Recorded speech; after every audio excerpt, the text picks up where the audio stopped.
मेरे प्यारे दोस्तों, स्वागत है आप सभी का आपके गुरुजी के चैनल एसटीजा चैनल पे। और आज आप लोगों को मेरे प्यारे दोस्तों एक नया कंसेप्ट प्रश्नों का सिखाने जा रहा हूं, जिसमें कि आज मेरे प्यारे दोस्तों हम लोग क्वेश्चन नंबर 11 को एक बेहतरीन कंसेप्ट के साथ आपको सिखाऊंगा और समझाने का प्रयास करूंगा। आशा करता हूं आप सभी हमारे सारे पार्ट्सों को देखते होंगे और अपने कंसेप्ट को क्लियर कर रहे होंगे। मेरे प्यारे भाइयों, आप सभी को मैं डॉक्टर केसी सिन्हा क्लास 10th का सोल्यूशन करवा रहा हूँ, और जिसमें हम लोग 3.4 के चैप्टर को सॉल्व कर चुके हैं मेरे प्यारे दोस्तों। और उसमें भी क्वेश्चन नंबर 11 को आज मैं बेहतरीन तरीके से आपको सिखाऊंगा और समझाने का प्रयास करूंगा। इससे पहले भी आप लोगों को बहुत सारे प्रश्न बताए जा चुके हैं। इस चैप्टर के सारे प्रश्न एक एक प्रश्न करके मेरे प्यारे दोस्तों मैं आप लोगों को बताया हूँ। अगर आप लोग वो सारे पार्ट्स नहीं देखे हैं तो जाइए, डिस्क्रिप्शन बॉक्स में सारे वीडियो का लिंक रहता है, वहां से आप लोग देख सकते हैं और सीख सकते हैं। और ये प्रश्न मेरे प्यारे दोस्तों, इस तरह के प्रश्न एग्जाम में बिल्कुल भी पूछे जाते हैं, तो इन प्रश्नों को सीख लेना आप लोगों के लिए अति आवश्यक होता है। तो इन प्रश्नों को जरूर ही देखें और अच्छे तरीके से सीखने का प्रयास करें।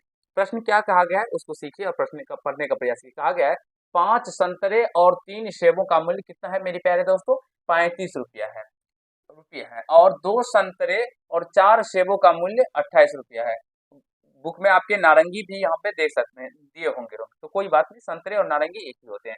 रुपये है 28 रुपये है, तो एक संतरे और एक सेब का मूल्य ज्ञात करें। मेरे प्यारे दोस्तों, मैंने आप लोगों को इस तरह के प्रश्नों को सॉल्व करने के बारे में पीछे में भी बहुत सारी वीडियो बनाई जा चुकी है। अगर आप लोग वो वीडियो नहीं देखे हैं तो जरूर ही आप लोग वीडियो को देखिए, क्योंकि आपका जो कंसेप्ट है तभी आपका क्लियर होगा जब आप लोग सारे गुरु जी की वीडियो को देखेंगे। देखिए, सबसे पहले मानेंगे मेरे प्यारे दोस्तों, माना कि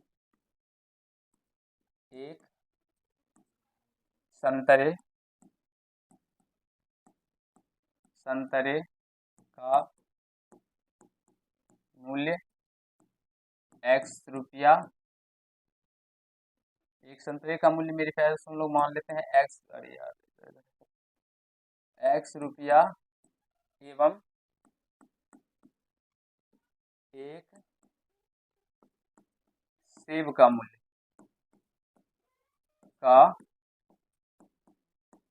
क्या है? तो y रुपया है।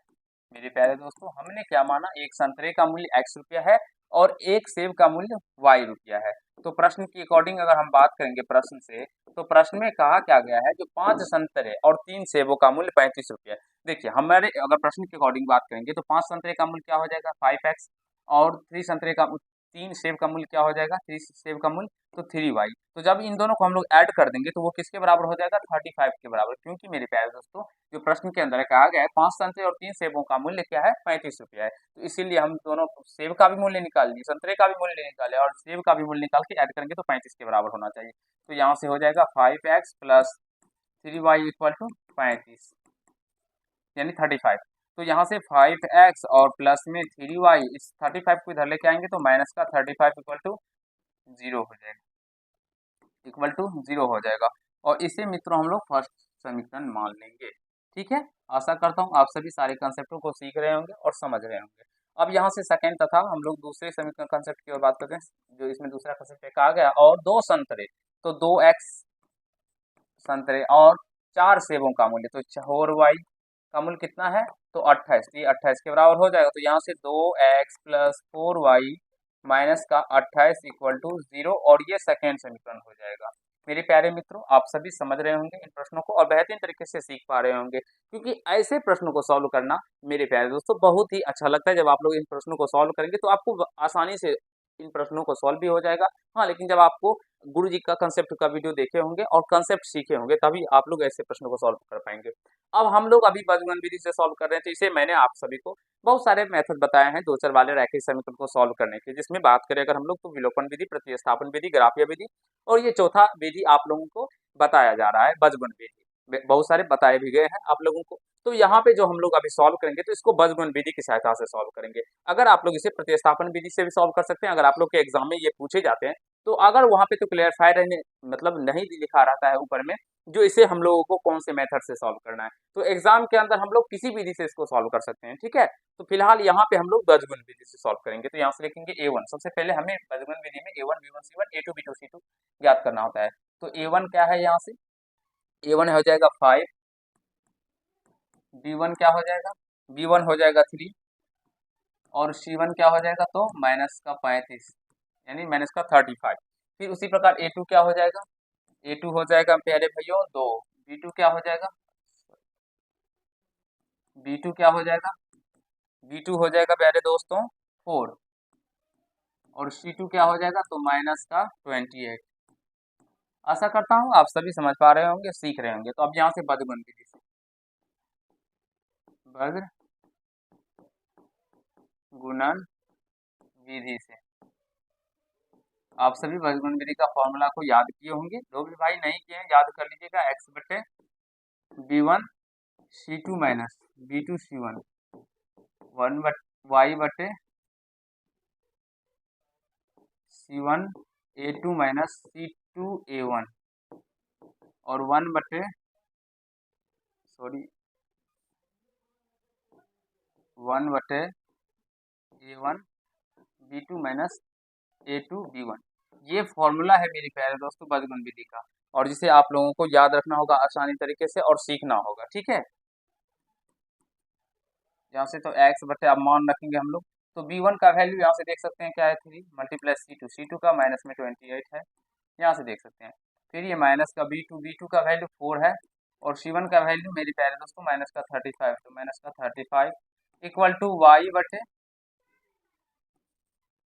C1 का वैल्यू माइनस का 35 और मल्टीप्लाई A2 का वैल्यू यहाँ से देख सकते हैं 2 है, तो 2 माइनस C2 का वैल्यू माइनस का 28 और मल्टीप्लाई A1 का वैल्यू 5, तो 5 देना, ठीक है बच्चों। आशा करता हूँ आप सभी सीख पा रहे होंगे भाई मेरे प्यारे भाइयों। A1 का वैल्यू 5 और B2 का वैल्यू 4, यहाँ से देख सकते हैं A1 का 5 B2 का 4। फिर यहाँ से A2 का B1 2 और 3, तो 2 A2 और B1 का 3। आशा करता हूँ आप सभी सीख रहे होंगे मेरे प्यारे दोस्तों। अब यहाँ से गुना कीजिएगा तो x बटे, इसको गुना कीजिएगा तो माइनस, और 28 दूनी 56, 28 84, 84 हो जाएगा, 28 84 और 24 के 4 हासिल 2 3, ठीक है, माइनस माइनस प्लस, और ये 35 70 70 140 हो जाएगा। फिर इक्वल टू y बटे माइनस का 70 और ये माइनस माइनस प्लस 58 58 56 56 एक सौ 112 और 28 140 हो जाएगा, ये भी 140 हो जाएगा, इक्वल टू 1 बटे 20 या माइनस 2 3 जा 6। मेरे प्यारे दोस्तों अच्छे से समझने का प्रयास कीजिएगा, तो x बटे ये घट के कितना हो जाएगा, तो 100 में से जब हम लोग इसको घटाएंगे, समझ लीजिए 84 तो 84 को, तो ये जाएगा तो मेरे प्यारे दोस्तों 16 और इधर 40 है, तो ये 56 घट के आ जाएगा यहाँ से, ठीक है। और यहाँ से इसको भी घटाएंगे तो y बटे का 40 निकल के आ जाएगा, और यहाँ से 1 बटे ये भी 40 निकल के आ जाएगा। मेरे प्यारे मित्रों आप सभी को समझ में आ रहा होगा, और यहाँ तक कहीं से कोई दिक्कत नहीं हो रहा होगा। यहाँ पे सॉल्व करते हैं, तो यहाँ से इसीलिए x बटे 56 इक्वल टू 1 बटे 14 और y बटे 70 इक्वल टू 1 बटे 14। एक बार यहाँ तक समझिए और सीखने का प्रयास कीजिए। यहाँ तक देखिए मेरे प्यारे दोस्तों, जो आप सभी को यहाँ तक समझने में कहीं से कोई दिक्कत समस्या तो नहीं आ रहा है। ये तीनों एक दूसरे के बराबर है मेरे प्यारे दोस्तों। ये x बटे 56 इक्वल टू वाई बटे 70 इक्वल टू 1/14, तो ये एक दूसरे के बराबर, इसलिए हमने इसको बराबर कर दिया। अब यहाँ से x बराबर क्या हो जाएगा, इस 56 को इधर लेके आ जाएंगे, तो 1 से मल्टीप्लाई 56/14 आ जाएगा, और 4 मतलब ये कट जाएगा, तो x का वैल्यू यहाँ से क्या निकल के आता है, 4 निकल के आ जाता है। और यहाँ से भी अगर बात करेंगे y का, तो ये 70 बटे 14 हो जाएगा, तो 14 5 मतलब कितना हो जाएगा, 70 हो जाएगा। तो y का वैल्यू यहाँ से क्या निकल के आ जाएगा, 5 निकल के आ जाएगा। हमें क्या कहा गया था, तो एक मेरे प्यारे दोस्तों यहाँ से एक संतरे और एक सेब का मूल्य, तो यहाँ से लिख दीजिएगा आप लोग, यहाँ पे मैं नीचे में लिख देता हूँ, ठीक है। यहाँ से लिखिएगा, अतः एक संतरे का मूल्य, एक संतरे का मूल्य क्या निकल के आ गया, संतरे को x माना था तो 4 रुपये एवं एक सेब का मूल्य, एक सेब का मूल्य। इसका मेरे प्यारे दोस्तों ट्रिक भी है सेब का मूल्य, लेकिन अभी हम लोग 10th के अंदर पढ़ रहे हैं, तो इसे सॉल्व आसानी से करना होगा, ठीक है। बेसिक के साथ 5 रुपये। आई होप मेरे प्यारे दोस्तों आप सभी को समझ में आ गया होगा। मैं एक बार आंसर भी ला लेता हूँ, जो मैंने जो बताया आप लोगों को वो सही निकल के आया या नहीं आया। अरे यार क्या निकल के आ गया, 11 नंबर